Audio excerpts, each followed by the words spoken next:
Good evening, ladies as well as gentlemen. Papa Boris here with some more Hearthstone Arena action. All of these classes are pretty recent, so I'm just going to pick the least recent one, which is Hunter. Oh my god, that's some loud volume. Let's go ahead and lower that. Thanks. Alright. Kicking off with a rare card. Now, the Savannah Highmane is a super good card. I am starting to pull away, though, from playing super top-heavy decks. Just don't like it as much. However, Pyromancer is kind of underwhelming, and the Colette Oracle is unplayable garbage, so I will take a Highmane here.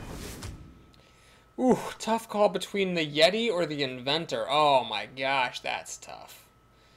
Oh, that's so tough. I mean, the Yeti is so good. I'm going to take the Yeti. I think that the extra power and toughness is more likely to win than the card. Freezing Trap can be really good sometimes. I'm going to just take a Ghoul, though. That can be a really good one, especially with Unleash the Hounds. I like to take the Accolade for some card drop, but we got to do Arcane Shot here, because that's just too good not to take.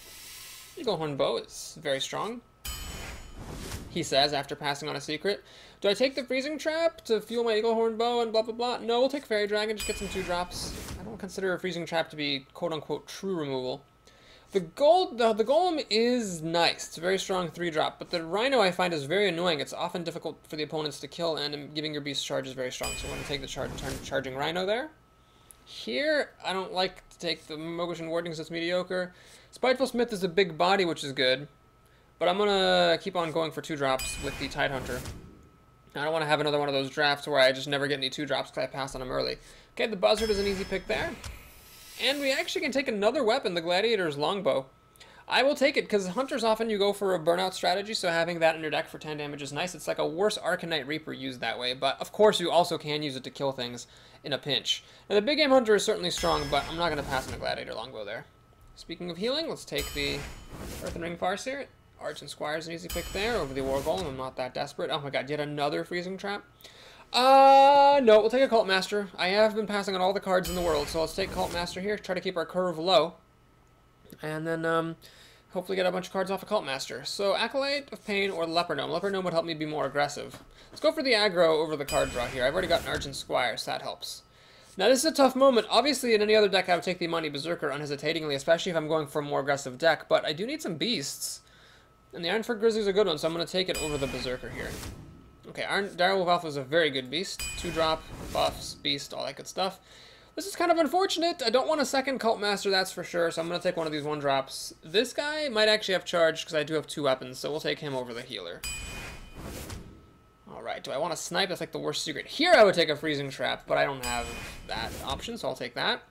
Alright, Explosive Trap gets some more damage through, and it can clear the opponent out, so I'll take it there over the Ogre. Here, over the Imp Master or the Protector, I will take the Stampeding Kodo. It's another good beast. It can help clear away some annoying things. Do I take a second Eaglehorn Bow? Well, not that much in this deck besides Arcane Shot and Explosive Trap that works with spell damage, and Explosive Trap's not very likely to fire when you have an Azure Drake in play. So I could take this for some card draw, that's pretty much it, or I could just take the bow for some more damage. How aggro do I want to be here? By taking this, I'm being a little reckless. We'll take it. We'll take it. I'm a little bit low on removal, so it's a good thing to have. Okay, I could take the Geomancer, my love and only. I don't have any multi-shots, though, here, so or kill command, so it's not that great. The Panda isn't that really great, either. There's not that much here that would work with the Panda. Or I could just take another Explosive Trap and just accept the fact that sometimes it'll be really bad, because sometimes Explosive Trap is really bad. We'll try it, see how that works. I'm experimenting a little bit here. I'm not sure that that's the correct move. Take a Crocodile for some more early drops, and another Beast. Here we'll take a Gnomish Inventor for some card draw and another nice mid-game body. This is the only card here that isn't awful. And I'll take this Beast, maybe that'll help me finish out some games. A third Explosive Trap? Crap, I don't want that many Explosive Traps, but I don't want this guy either. It's making my curve too high. We'll take another Explosive Trap. So we're going for Burnout in this deck, that's for sure. The Owl is a beast and it clears away silence, or taunts, that's better than the MVP Nightblade. And the Pine-Sized Summoner over the Crazy Alchemist, well the Crazy Alchemist might be more helpful, so I'll take him. Pine-Sized Summoner is usually pretty crappy. Alright, so I don't know that I drafted that correctly. I'm still kind of experimenting with Hunter a lot. But this is not exactly an aggro deck. I don't know if it's one of the aggro-ish decks, which is what I've done the last couple of times as Hunter. It does have a decent amount of 5-drops in it, and a 6 and a 7-drop. More out of necessity in the drafting than out of choice. But I definitely made some strange moves. I mean, I passed on some 2-drops, take an Explosive Trap. I passed on Boulder for Stoker and Stormwind Champions. I'm definitely making a conscious effort to keep my curve lower than I did before. Monkey bomb the priest. Alright, well that's a little bit unfortunate to begin against the priest. Because of course priests can heal up against my steady shot. I kept this hand because it's got removal and a curve. So that seems fine.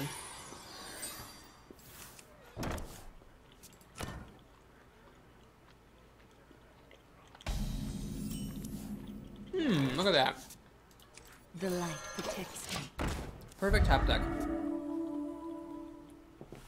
Let's see if he chooses this worthy of a Shadow Word Pain. He does not. That is a very bizarre move.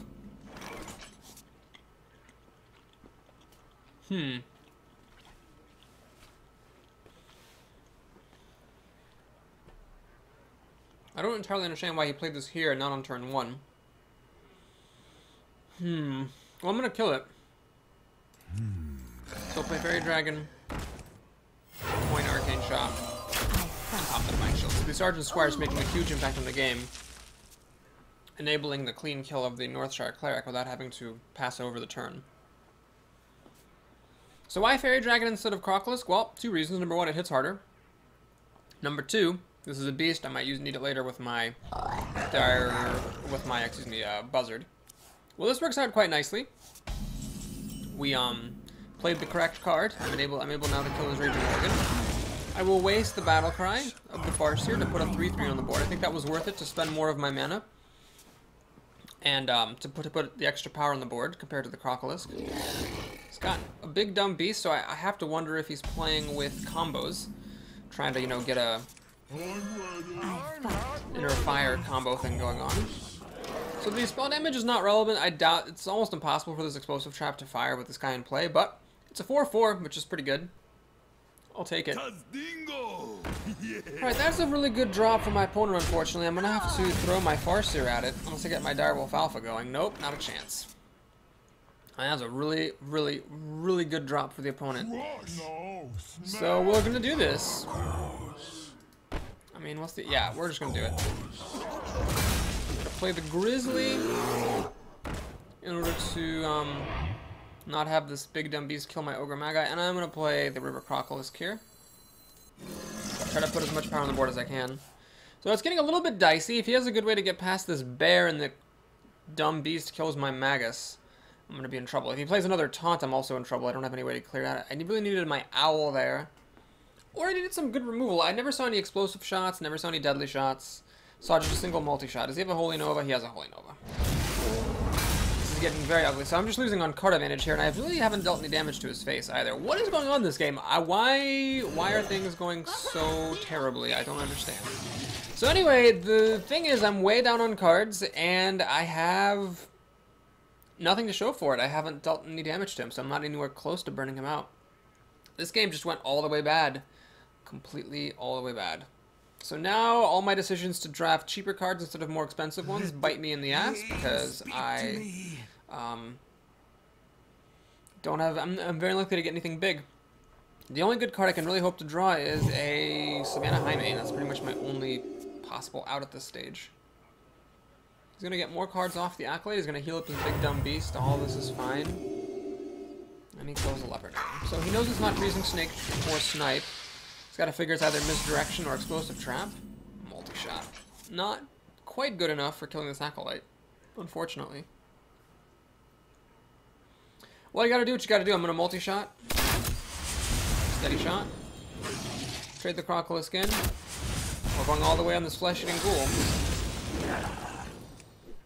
Whopping 5 damage. So see if he has a Shadow Word Death for it, or, just about anything. We'll kill it. He's got 6 cards to deal with it. It's likely that he's got something.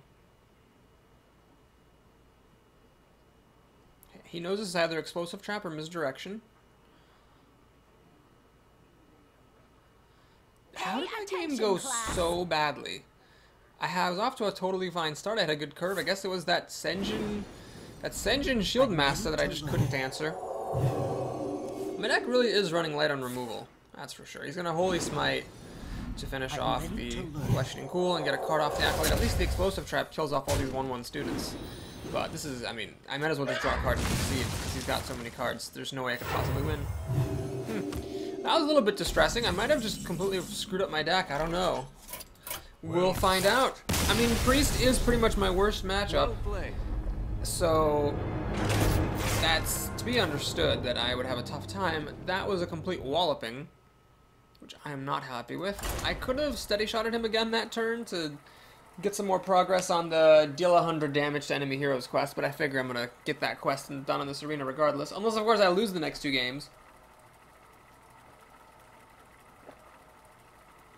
I mean, basically, if you win 3 games, that's at least 90 damage. So it's kind of like the win 3 games quest, except that you get progress even if you lose games. So it's like a better version of that quest. Hunter versus Hunter. Well, Ilaria the Hunter here is up. Oh man, we never got any Unleash the Hounds either. Oh jeez, this is. I think I'm just starting to realize how badly this draft went. I got no deadly shots. All I got for removal were like explosive traps and freezing traps. I just didn't get any removal. Only 1 arcane shot, only 1 multi-shot, that's like it. Shield Bear, not the worst thing that could have possibly happened, that's for sure. Alright. Play that out. Should be okay. Hunter's answer to this is a Unleash the Hounds, and that shouldn't be happening just yet. What you want? Frost Wolf Prince. What you want. Baby, I got it. What you need? Baby, I got it. Alright, we're gonna go ahead and kill the grunts. As the old saying goes, damage on the hero is less valuable than... Wait, what am I saying? Damage on a minion. There we go. Damage on a minion is more valuable than damage on a face. I'd rather keep a minion alive and take 2 damage than throw the minion away so I can preserve my health.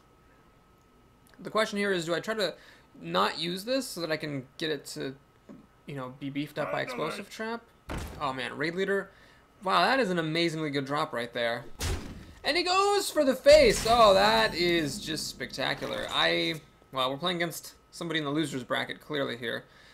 What I'm going to do here is actually pop my owl on that raid leader, I think. That will preserve my creatures. And I would like to preserve my creatures if I can. I can steady shot or lay the trap.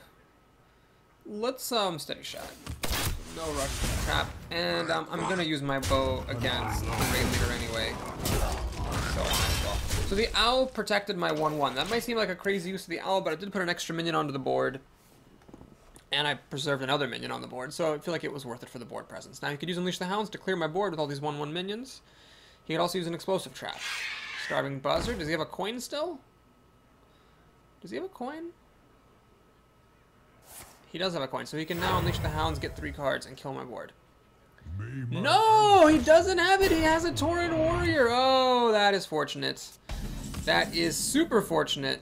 Unbelievable luck that he did not have Unleash the Hounds there. Well, I'm going to go ahead and play the Charging Rhino, and it might say, Boris, why not the Eagle Horn Bow? Well, I want this in play so that my Savannah Highmane charges next turn.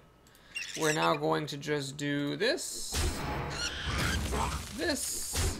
And I'm actually going to be...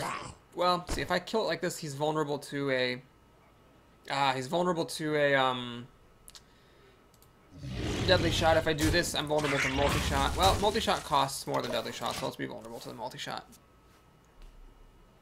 Okay, this game's going very well. Even if he has multi-shot, that's his whole turn, he's got 3 cards to my 5, and then I can play Savannah Highmane after that. So I'm in really good shape. Does he have multi-shot? No, he has... Wow, it's been a spate. It's been a true spate of Cold Light Oracles lately. I don't know what's going on, why that is, but you know what I'm not doing? I'm not complaining, because whatever. If you guys want to play those, you can play those all day. Let's go ahead and play the Savannah Highmane. Don't see any reason not to. We'll do that. He does not have multi-shot, or he would have used it. I mean, he could have drawn it off the Cold Light Oracle, I guess. So, leaving myself with these 3 toughness guys is fine. Even if he does, I mean, I pop out some hyenas. Okay, he's gonna silence it. That's alright, he's gonna drop a wolf. Well, this guy's still alive. My beasts still have charge. I'm drawing all my beasts. Yeah, let's just keep it simple, keep it safe. We're gonna use the bear. Wait a minute. I have multi-shot. Okay, let's not be dumb. Let's use multi-shot where it's, you know, amazing. Face. Could I have won that game, that turn? 3... Could have another... Yeah, I couldn't have won, but I will win next turn unless crazy things happen. Okay, so I'm very lucky that he didn't have Unleash the Hounds earlier, back when he played the Buzzard and coined into a Tauren Warrior. Then he could have gotten 3 cards, cleared my board, it would have been a totally different game. As it is, this is not that big of a deal. Okay, so you can kill command my high main. I think that was actually a mistake. He probably should have killed my Rhino so that my Beast wouldn't have charge. Oh, and he actually chooses to leave me... Oh, well, this person just doesn't know how to play Hearthstone, which I am totally okay with. There's no shame in not knowing how to play Hearthstone. But yeah, you should not have left all my stuff alive. Anyway, we got a win. And that'll do it for this video, so please like the video and subscribe. Hard to say whether this deck is any good or not, because that second hunter played like crap. So we'll see. Thanks for watching. I'll see you again soon. Take care.